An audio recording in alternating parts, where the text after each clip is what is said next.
कांगड़ा के होने के नाते मैं बता रहा हूँ। मिलना चाहिए। मैं बता रहा हूँ। 1500 रुपया देने की बात है। 1500 रुपया देकर कोई सरकार जो है महिलाओं के ऊपर एहसान नहीं कर रही है। रोजगार पहले जरूरी था या उपयोग, लेकिन अभी सरकार रेवड़ियों की तरह जो पद बांट रही है, कैबिनेट मंत्री का रैंक दे रही है, उसके लिए उनको 1000 करोड़ रुपए का लोन लेना पड़ रहा है। एक आम जनमानस के नाते आप किस तरीके से भारत जोड़ो यात्रा को देखते हैं? गुरु जी, लोग सवाल ये भी कर रहे हैं सोशल मीडिया पे कि भारत टूटा ही कब था जो राहुल बाबा भारत को जोड़ने के लिए निकले। आपने राहुल गांधी जी की टी शर्ट के ऊपर तो जरूर मीडिया पूछता है, क्या मोदी जी के कभी आपने कपड़ों के बारे में पूछा उनसे? टी शर्ट बहुत ज्यादा नजर आ जाती है सब। चल करके भी अगर सत्ता आपके हाथ में नहीं आई तो तुम क्या करेंगे? नफरत को छोड़ करके पूरे भारत को एकता के बंधन में पिरोने के लिए कांग्रेस के हाईकमान राहुल गांधी पूरे भारत यात्रा पर निकल चुके और भारत जोड़ो यात्रा के तहत हिमाचल प्रदेश भी पहुंचे और अब फिलहाल श्रीनगर जाने वाले हैं, जहां उनका भारत जोड़ो यात्रा समाप्त हो जाएगा। लेकिन भारत जोड़ो यात्रा के तहत युवाओं में नए जोश भर गए और वैसे में जब यात्रा हिमाचल प्रदेश से होकर गुजर रहा था तो उन्होंने एक बड़ी जनसभा को भी संबोधित किया और हिमाचल प्रदेश के तमाम वो कांग्रेस के दिग्गज लीडर, चाहे वो छोटे हो बड़े हो, तमाम लोगों ने उस भारत जोड़ो यात्रा में शिरकत की।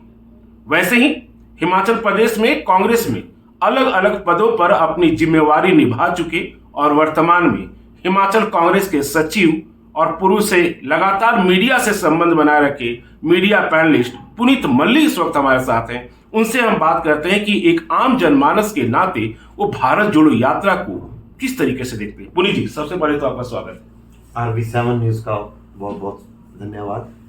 भारत जोड़ो यात्रा में आप लोग शामिल हुए, मुख्यमंत्री भी आपके भाई शामिल हुए, तमाम लोग दिग्गज बड़े नेता शामिल हुए। हम यहाँ एक समझना चाहते हैं कि एक आम जनमानस के नाते आप किस तरीके से भारत जोड़ो यात्रा को देखते हैं? भारत जोड़ो यात्रा से जो है सबसे पहले जो अंधभक्त हैं उनकी आंखें खुलेगी और हमारे जो नेता हैं राहुल गांधी जी, जिस प्रकार पूरे देश में जो नफरत का माहौल बना, उस नफरत के माहौल को मिटाने के लिए भारत जोड़ो यात्रा जो उन्होंने शुरू की, इसका जो है बहुत ही अच्छा जो आप कह सकते हैं कि रिस्पॉन्स हर जगह से मिल रहा है सभी को और लोग और युवा जो है बढ़ चढ़ कर इसमें भाग ले रहे हैं। पुरी जी, लोग सवाल ये भी कर रहे हैं सोशल मीडिया पे कि भारत टूटा ही कब था जो राहुल बाबा भारत को जोड़ने के लिए निकल चुके? नहीं, भारत जोड़ने को इस चीज़ से नहीं लिया जा सकता। आप देखेंगे कि ये लोग हिंदू मुस्लिम की बात करते हैं, ये लोग मंदिर मस्जिद की बात करते हैं। इन्होंने जब से ये सत्ता पर काबिज हुए हैं केंद्र में, इन्होंने देश को तोड़ सा दिया। इन्होंने देश में अलग अलग एक भय का माहौल है, तो उस भय के माहौल को और उस जो इन्होंने किया है उसको जोड़ने के लिए भारत जोड़ो का नाम दिया गया है कि देश में ये भारत सभी का है, ये भारत किसी एक का नहीं है, भारत आपका है, ये भारत मेरा है, इस देश में रहने वाले हर व्यक्ति का भारत है। आज राहुल गांधी पूरे भारत को लगभग टी शर्ट पे, वह एक ही टी शर्ट पे पूरे भारत का यात्रा कर लिए। टी शर्ट पे काफी विवाद हुआ। आज जैसे ही जम्मू पहुंचे वो, जम्मू में वो शिरकत करने लगे, उनके टी शर्ट के ऊपर एक जैकेट था, उसको लेकर के भी बहुत सारे सवाल उठाए जा रहे हैं। कैसे देखते हैं? आपने राहुल गांधी जी की टी शर्ट के ऊपर तो जरूर मीडिया पूछता है, क्या मोदी जी के कभी आपने कपड़ों के बारे में पूछा उनसे? कभी उनके पूछा कि एक जनसभा में और कपड़े, दूसरे जनसभा में कितने लाख के और कपड़े, तीसरी में कुछ और कपड़े? टी शर्ट बहुत ज्यादा नजर आ जाती है सबको। अच्छा, ऐसा चलिए, ये तो भारत जोड़ो यात्रा था। लगभग पूरे दिन राहुल गांधी हिमाचल प्रदेश में रहे। सुबह 6 साढ़े 6 के तकरीबन वो हिमाचल प्रदेश में प्रवेश किए और इंदौरा विधानसभा में एक बड़े जनसमूह को उन्होंने संबोधित किया। कितनी ऊर्जा मिली होगी नौजवान कार्यकर्ताओं को, कितना संचार क्रांति आया होगा नौजवानों के बीच में। हम वहाँ पर थे और युवाओं का और लोगों का जोश देखने को मिलता था और लोग जिस तरीके से दूर दूर से, पूरे हिमाचल से लोग वहाँ पर पहुँचे और जोर शोर से उसमें भाग लिया, तो इससे पता लगता है कि भविष्य में भारत जोड़ो यात्रा के मायने कुछ और होंगे। अच्छा, क्या मायने हो सकते हैं? 2024 की तरफ इशारा तो नहीं है? नहीं, हमने पहले ही आपको बोला था कि भारत जोड़ो यात्रा को जो है चुनावों से लेकर नहीं जोड़ा जाना चाहिए। भारत जोड़ो यात्रा का जो मैंने आपको पहले बताया है कि जिस प्रकार से देश में जो भय का माहौल है, नफरत का माहौल है, उसको खत्म करने के लिए राहुल गांधी जी ने भारत जोड़ो यात्रा शुरू की। लोग कह रहे हैं कि भारत जोड़ो यात्रा के लिए आप पैदल चल रहे हैं, अगर पैदल चल करके भी अगर सत्ता आपके हाथ में नहीं आई तो तुम क्या करेंगे? मैंने आपको पहले बोला कि ये भारत जोड़ो यात्रा का सत्ता से कोई लेना देना नहीं है। भारत जोड़ो यात्रा किस लिए की जा रही ये मैं आपको पहले भी 2 बार इसमें बता चुका हूँ। चलिए, सुक्खू की सरकार है, यानी सुख की सरकार है। अब तो आपका विभाग यही कहता है कि सुक्खू नहीं, सुख की सरकार है। काफी कुछ जिम्मेवारियां आप भी संगठन में उनके साथ थे, बड़ी बड़ी जिम्मेवारियों को आपने निभाया, निर्वहन किया समय समय पर। सुक्खू भाई के साथ बड़ा करीबी रिश्ता रहा आपका, या यूं कहे कि जो भी विभाग आपको मिला, जो कार्य मिला आपने किया। वर्तमान में 1 महीना से ज्यादा हो गया सरकार को, किस तरीके से देखते हैं ओवरऑल? आप तो यही कहिए कि अच्छा है, लेकिन फिर भी किस तरीके से देखते हैं? पांडे जी, निश्चित रूप से 1 महीने से ज़्यादा सरकार बनी और 1 महीने की जो सरकार ने जो फैसले लिए उसको प्रदेश की जनता ने सराहा। हमने जो वादा किया था ओपीएस देने का, हमने ओपीएस दी। 1500 रुपया महिलाओं को देने के लिए हम वचनबद्ध हैं। युवाओं के रोजगार की इसमें बात होगी। तो जैसे जैसे प्रदेश के मुख्यमंत्री ठाकुर सुखविंदर सिंह सुक्खू जी का कहना है कि जो हमने वादे किए, हम अपने वादे चरणबद्ध तरीके से एक एक वादे को पूरा किया जाएगा। और जहाँ तक 1500 रुपया देने की बात है, 1500 रुपया देकर कोई सरकार जो है महिलाओं के ऊपर एहसान नहीं कर रही है।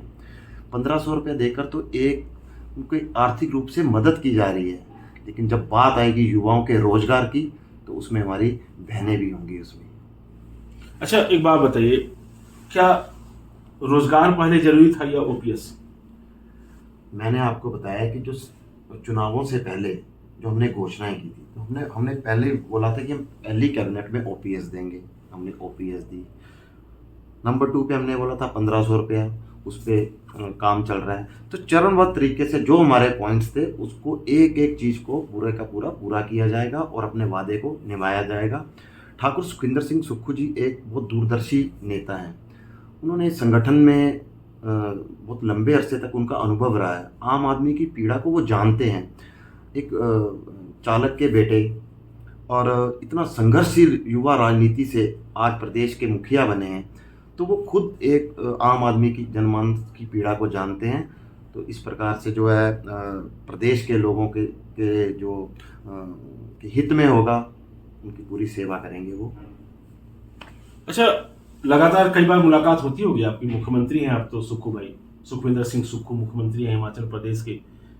आपको नहीं लगता कि महंगाई पर भी ध्यान देना चाहिए, बेरोजगारी पर बहुत ज़्यादा ध्यान देना चाहिए? चाहे वो गैस सिलेंडर की हम बात कर लें, हरी साग सब्जी की हम बात करें, घर में जाने वाले राशन की बात कर लें। अब तो पेट्रोल डीजल भी महंगा हो गया। बीजेपी कटाक्ष कर रही है कि सुक्खू की सरकार आई, सुख क्या लाएगी, महंगाई सबसे ज़्यादा लेके आई। बीजेपी के पास कोई मुद्दा ही नहीं। हमने ओपीएस दिया, लेकिन तकलीफ भारतीय जनता पार्टी को हो रही है। ऐसे ही आप देखेंगे कि जब धीरे धीरे जो हमने चुनावों से पूर्व जो जनता के साथ वादे किए वो पूरे होंगे, क्योंकि भारतीय जनता पार्टी सिर्फ बातें कर सकती है और बातें करने से कभी कुछ नहीं होता। अगर आपने 5 साल काम किया होता तो आपको जनमत मिलता, लोग आपको दोबारा यहाँ पे लेके आते। आप डबल इंजन करते रहे और घोषणाएं मात्र करते रहे, दिया आपने कुछ भी नहीं प्रदेश को। प्रदेश का खजाना आपने खाली किया, है ना, आर्थिक बोझ प्रदेश के ऊपर डाला।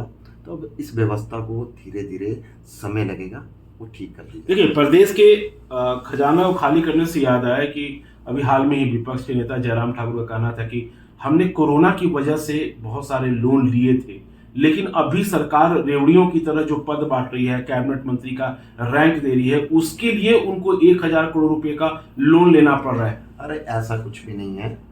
ये जो व्यवस्था परिवर्तन की प्रदेश के मुख्यमंत्री ठाकुर सुखविंदर सिंह सुक्खू जी ने बात की है, और ये व्यवस्था परिवर्तन हो रहा है। इस व्यवस्था के अंतर्गत जिसको जो पद दिया जा रहा है या किसी दूसरे को और कुछ दिया जा रहा है, जहाँ जिसकी जरूरत है वो काम किया जा रहा है। जी चलिए, एक आखिरी सवाल रहेगा, इनसे भी पूछ ही लेते हैं, क्योंकि कांगड़ा वासियों को लगता है कि इस बार के मंत्रिमंडल में जो पद मिले हैं, जिनको मंत्रालय मिले हैं, कांगड़ा से सबसे ज्यादा सीट जीत करके जाने वाली कांग्रेस कांगड़ा में ही अपने मंत्री नहीं बना पाई। इकलौता एक ही मंत्रालय अभी तक मिला है चौधरी चंद्र कुमार को, जो कि ज्वाली से एक वरिष्ठ नेता है, विधायक हैं, जीत गए। क्या लगता है कि कांगड़ा को और मंत्रालय मिलना चाहिए? क्योंकि सीपीएस तो मिल गया है, अभी कल ही आरएस बाली को कैबिनेट रैंक मिल गया, लेकिन और भी कई लीडर हैं, गोमा जी हैं, सुधीर शर्मा है, संजय रतन है, बड़े बड़े लीडर्स हैं जिन्होंने अपना सर्वस्व दिया है कांग्रेस को। क्या उसके लिए भी आपके सुक्खू भाई, माफ कीजिएगा, ये आपके मुख्यमंत्री सोच रहे हैं क्या?